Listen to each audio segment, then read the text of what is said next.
Next topic हमारा code of conduct और ethics for research analyst.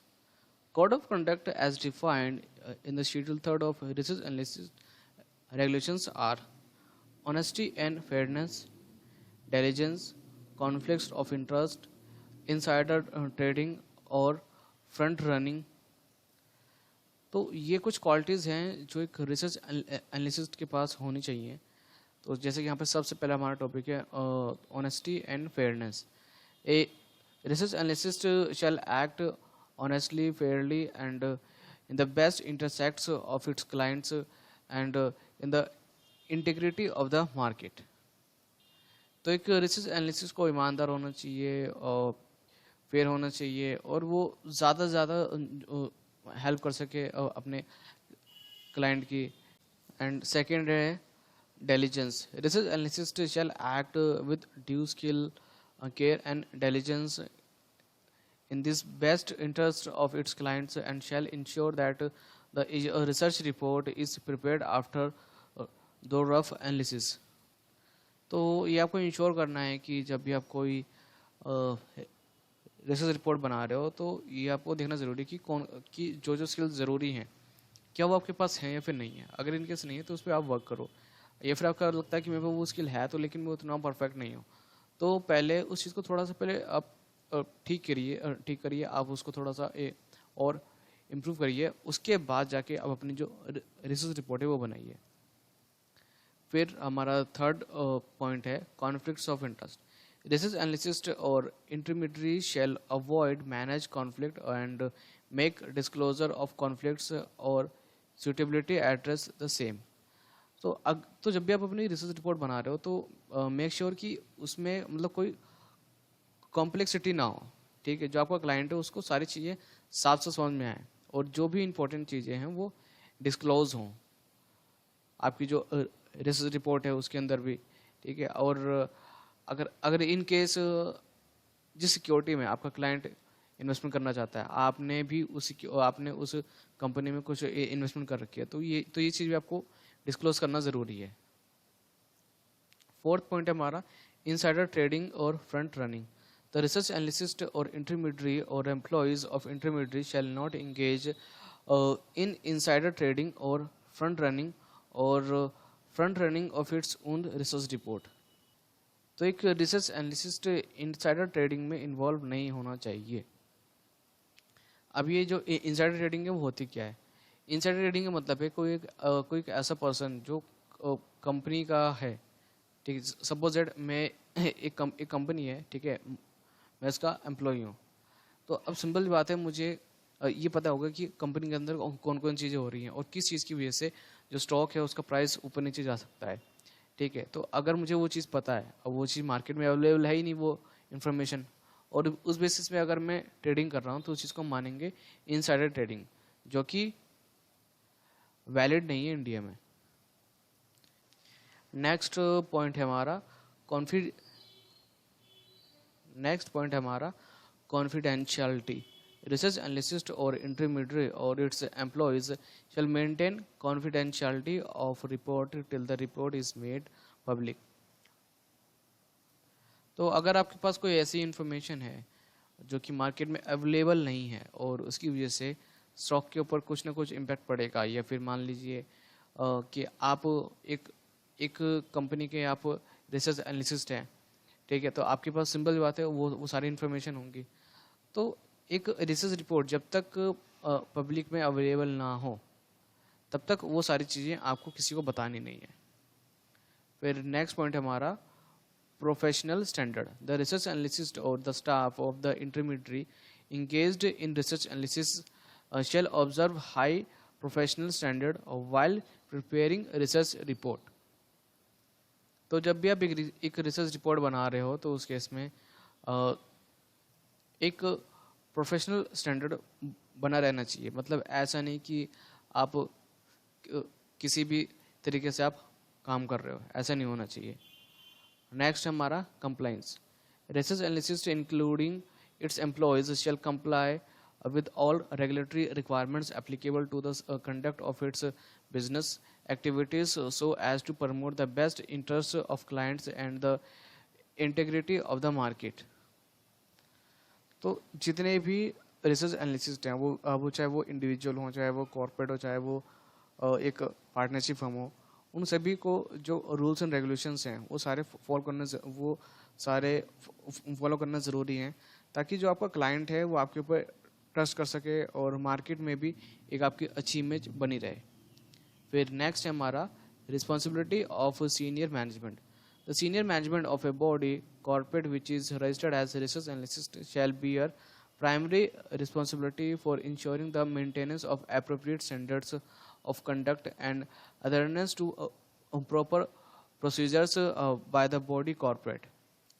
तो कई बार ऐसा होता है कि आप किसी एक कंपनी में काम कर रहे हो और उनका जो मेन काम है वो तो रिसर्च का ही है, तो वहाँ पर जो आपके जो सीनियर मैनेजमेंट है, ठीक है, यानी कि जो आपसे बड़ी पोस्ट पे हैं, ये उनकी जिम्मेदारी बनती है कि जो रूल्स एंड रेगुलेशंस हैं उसको फॉलो किया जाए और जो भी रिसर्च रिपोर्ट बनाई जा रही है वो एक एप्रोप्रिएट तरीके से वो बनाई जाए। क्योंकि at the end of the day क्या था, जो रिस्पॉन्सिबिलिटी है वो उन्हीं की है। वो बाद में ये नहीं कह सकते कि हाँ कि नहीं नहीं ये मेरी गलती नहीं है, ये तो उसकी है। नेक्स्ट टॉपिक है हमारा disclosure requirement for research analyst.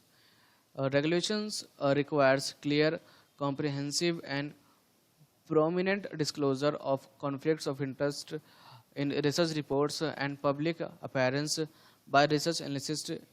Disclosures of actual and potential conflicts of interest should be complete, timely, clear, concise, specific and prominent। तो जितनी भी चीज़ें हैं जो कि एक रिसर्च एनालिसिस्ट को लगता है कि हाँ कि ये चीज़ मुझे अपनी रिसर्च रिपोर्ट में डिस्क्लोज करनी चाहिए, और जो हमारी रेगुलेटरी अथॉरिटी है उसके हिसाब से जो भी इंफॉर्मेशन प्रेस्क्राइब की गई हैं हमारे लॉ में, वो सारी चीज़ें एक रिसर्च रिपोर्ट में मेंशन करना ज़रूरी है, उसको डिस्क्लोज करना ज़रूरी है। Regulations 19 demands following disclosure in research reports. अब कौन कौन चीज़ें हैं जो कि एक रिसर्च रिपोर्ट में डिस्क्लोज करनी चाहिए, तो उसके लिए हमें रेगुलेशन 19 पढ़ना पड़ेगा। तो उसमें क्या दे रखा है, research analyst or an intermediary shall disclose in the research report the valuation methods used to determine the price target if any that has a reasonable basis and shall be accompanied by a disclosure concerning the risk that may impede achievement of the price target। तो एक research analyst को या फिर एक intermediate को ये ज़रूरी है कि जो भी वो रिसर्च रिपोर्ट बना रहे हैं उसके अंदर जो वैल्यूएशन मेथड जो यूज़ किया गया है वो यहाँ पर डिस्क्लोज हो कि हाँ कि हमने इस प्राइस को निकालने के लिए हमने ये वैल्यूएशन मेथड हमने यूज़ किया है। क्योंकि देखिए अलग अलग मेथड के अलग अलग प्रोज एंड कॉन्स होते हैं, ठीक है।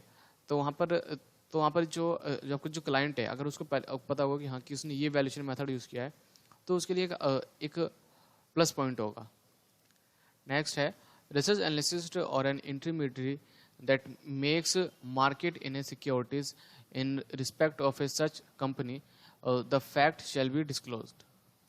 यानी कि एक रिसर्च एनालिसिस्ट या फिर एक इंटरमीडिएट अगर मान लीजिए उस स्टॉक में अगर उसने इन्वेस्टमेंट कर रखी है, ठीक है, मतलब जिस स्टॉक में या फिर जिस सिक्योरिटी में आपका क्लाइंट इन्वेस्टमेंट करना चाहता है, तो ये चीज़ आपको मेंशन करनी ज़रूरी है। और इसके अलावा यहाँ पर कुछ और भी पॉइंट्स हैं। If the research analyst or an intermediate of the research analyst close relative has a financial interest in the debt or equity securities of the subject company and the nature of such interest, if the research analyst or an intermediary or its employees serves as an officer of the subject company। तो अगर एक research analyst या फिर एक intermediate उस company से अगर कोई उसका वास्ता है, सपोज दैट आपको जो क्लाइंट है वो XYZ कंपनी में वो इन्वेस्टमेंट करना चाहते हो और आप उस कंपनी के या तो आप एम्प्लॉय हो या फिर आप उस कंपनी में क्या था आपकी कोई ना कोई एक पोस्ट है, तो उस केस में क्या होगा कि आप उस कंपनी से कुछ ना कुछ वहाँ पर आप रिलेट कर रहे हो, तो ये चीज़ भी आपको वहाँ पर डिस्क्लोज करना ज़रूरी है आपकी जो रिसर्च रिपोर्ट है। If the research analyst or any affiliate received compensation based upon the intermediaries other activities revenues in the previous 12 months, तो सेम इज अगर मान लीजिए अगर आप उस कंपनी से, जिस कंपनी में आपका क्लाइंट इन्वेस्टमेंट करना चाहता है, अगर आपको वहां से कोई कंपनसेशन रिसीव हुआ है, ठीक है, प्रीवियस 12 मंथ्स में, तो वो भी चीज़ आपको वहाँ पे मेंशन करना ज़रूरी है.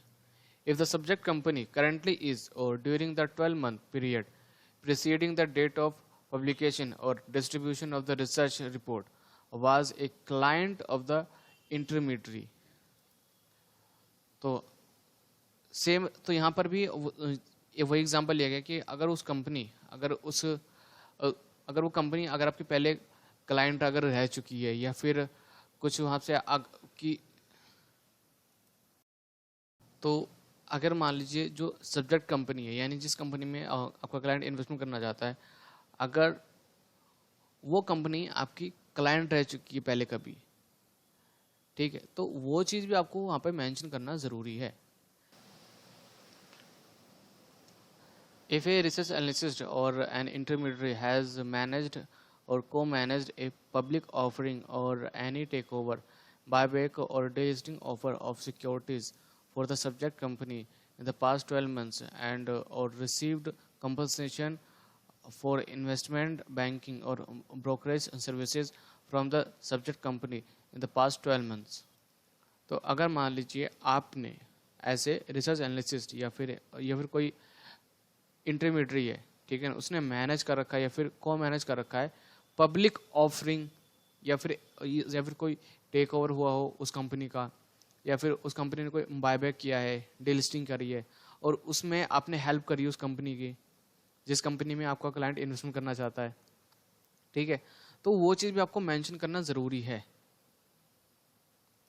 यानी कि अगर मैं सिंपल लैंग्वेज में कहूँ कि जिस कंपनी में आपका क्लाइंट इन्वेस्टमेंट करना चाहता है, उस कंपनी की अगर हेल्प की गई है आपके द्वारा, आप कौन हो, आप एक रिसर्च एनालिस्ट हो या फिर हो सकता है आप एक इंटरमीडिएट हो, ठीक है ना, और आपने उस कंपनी की हेल्प करी है आईपीओ के थ्रू, या फिर कोई टेक ओवर हुआ है, या फिर कोई बायबैक हुआ है, डीलिस्टिंग हुई है, ठीक है, और बदले में आपको वहाँ पे कुछ कंपनसेशन मिला है, तो उस केस में ये चीज़ आपको डिस्क्लोज करनी ज़रूरी है. नेक्स्ट है, if a research analyst or an intermediary expects to receive or intends to seek compensation for investment banking or brokerage services from the subject company in the next 3 months. अब यहाँ पे हो सकता है कि आपने उस कंपनी की हेल्प करी है, लेकिन जो आपको कंपनसेशन है वो नेक्स्ट 3 मंथ्स में आपको रिसीव होने वाला है, तो फिर ये चीज़ भी आपको मेंशन करनी ज़रूरी है. Next, if a research analyst or an intermediary has any financial interest in the debt or equity securities of the subject company and the such interest aggregate to an amount equal to or more than 1% of the equity securities of the subject company. तो as a research analyst और as A intermediate अगर आपको कोई financial interest है उस company में, ठीक है, अब वो चाहे वो डेट में हो चाहे वो इक्विटी सिक्योरिटीज़ में हो, तो ये चीज़ भी आपको मेंशन करना ज़रूरी है. लेकिन अब वो जो फाइनेंशियल इंटरेस्ट है वो आपका कितना होना चाहिए, वो होना चाहिए equal to or more than 1% of equity securities of the subject company. Next topic हमारा any other material conflict of interest of the research analyst or intermediary that the research analyst or an associated person of the intermediary with the ability to influence the content of a research report knows or has reason to know at the time of the publication or distribution of a research report. और इसके अलावा अगर कोई एक ऐसी information है जो उस कंपनी से रिलेट करती है, तो वो चीज़ भी जो रिसर्च रिपोर्ट है उसके अंदर मेंशन करना ज़रूरी है, उसको डिस्क्लोज करना बहुत ज़्यादा ज़रूरी है. All the disclosures under these regulation shall be made by a research analyst or an intermediary in public appearance. Research analyst or an intermediary shall not be required to make an disclosure to the extent such a disclosure would reveal material non-public information regarding specific potential investment banking or brokerage transaction of the subject company. तो जितनी भी चीज़ें हमने अब तक पढ़ी, ठीक है, उसके अलावा अगर कोई इन्फॉर्मेशन है तो वो ज़रूरी नहीं है ठीक है, मतलब अगर वो उस कंपनी से रिलेट नहीं करती है तो। नाउ बस यहाँ पे कुछ सैम्पल क्वेश्चन दे रखे हैं, तो इस वीडियो को पूरा देखने के लिए और हमारे साथ जुड़े रहने के लिए आपका बहुत बहुत धन्यवाद। मिलते हैं अब नेक्स्ट वीडियो में। इस वीडियो से रिलेटेड अगर आपका कोई भी क्वेश्चन है तो आप हमें व्हाट्सअप कर सकते हैं, मेल कर सकते हैं, या फिर आप कमेंट बॉक्स में कमेंट भी कर सकते हैं। नमस्कार दोस्तों, आज हम पढ़ने वाले हैं regulation 9, grant of certificate of registration. चलिए स्टार्ट करते हैं। The board, on being satisfied that the applicant complies with the requirements specified in Regulation 6, shall send intimation or to the applicant, and on receipt of the payment of registration or renewal fees as specified in second schedule, grant certificate of registration in Form B under first schedule, subject to such terms and conditions as the board may deem fit and appropriate. तो जब board को ये लगता है कि जो applicant है उसने अपने सारे कंप्लाइंसेस वो फॉलो कर रहा है, या फिर मतलब जितनी भी रिक्वायरमेंट्स हैं वो मीट कर रही हैं एज पर द रेगुलेशन 6,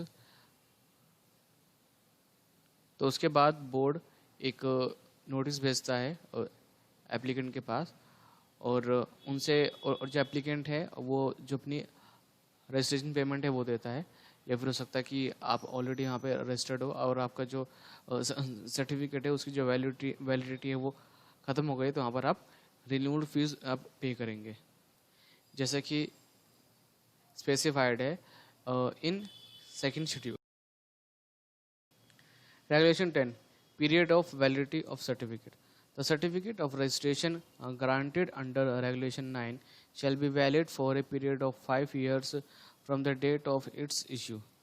तो जो भी सर्टिफिकेट इशू किया जाता है वो रेगुलेशन 9 के तहत वो इशू किया जाता है, और वो वैलिड होता है 5 इयर्स के लिए। बट अगर हम देखें जो हमारा जो सर्टिफिकेट है, जैसे कि जो हमारा एग्जामिनेशन फॉर्म है जो हम भर रहे थे, तो वहाँ पे लिखा होता है कि ये जो सर्टिफिकेट है वो 3 साल के लिए वो वैलिड है।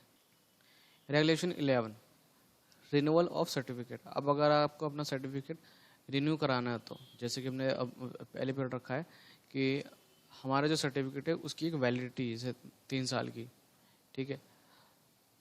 3 months before the expiry of the period of validity of the certificate, the research analyst में, if he so desires, make an application in Form A for grant of renewal of certificate of registration.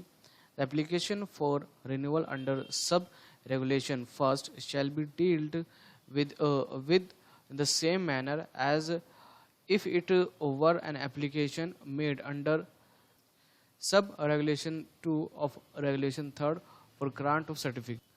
तो जब भी आपका certificate expire होने वाला हो तो उससे 3 महीने पहले आप उसकी रिन्यूअल की जो एप्लीकेशन आप दे सकते हैं, जो कि फॉर्म ए है। Regulation 12, procedure where registration is refused. अगर इन केस आपका जो रजिस्ट्रेशन है वो रिफ्यूज हो जाता है तो उस केस में क्या करना है, और मतलब उस केस में क्या चीज़ें हो सकती हैं। After considering an application made under regulation 3rd, if the board is of the option that a certificate should not be granted to the applicant, it may reject the application after giving the applicant a reasonable opportunity of being. The decision of the board to reject the application shall be communicated to the applicant within 30 days of such decision. Where an application for a certificate is rejected by the board, the applicant shall forthwith cease to act as a research analyst, provided that nothing contained in this regulation shall affect the liability of the applicant towards its existing clients. तो अगर board को अगर ऐसा लगता है कि जो applicant है वो सारे टर्म्स एंड कंडीशन वो सेटिस्फाई नहीं कर पा रहा है, तो उस केस में वो आपका जो रजिस्ट्रेशन है वो कैंसिल भी कर सकती है। और अगर बोर्ड अगर ऐसा करती है तो फिर वो आपके साथ कम्युनिकेट भी करेगी with in 30 days of such decision. मतलब सपोज दैट अगर बोर्ड ने अगर आज वो डिसीजन लिया है तो उसके 30 दिन के अंदर अंदर वो आपसे कम्युनिकेट करेंगे। और उस केस में मतलब उस टाइम पीरियड में आप एज ए रिसर्च एनालिस्ट आप वर्क नहीं कर सकते हो। और अगर कोई आपकी लायबिलिटी है टूवर्ड्स योर क्लाइंट, तो उस केस में ये जो डिसीजन लिया गया है बोर्ड के द्वारा, इसका इम्पैक्ट नहीं पड़ेगा।